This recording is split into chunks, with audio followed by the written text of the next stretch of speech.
Hi, my name is Jacqueline Melan Enyan, one of the encoders in PayMath.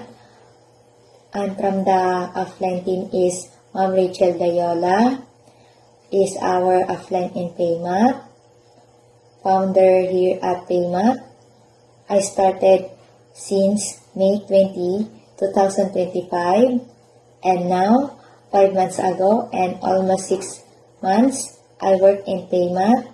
Thank you so much, Ma'am Rachel Dayola, in the whole full support for each other. Thank you again.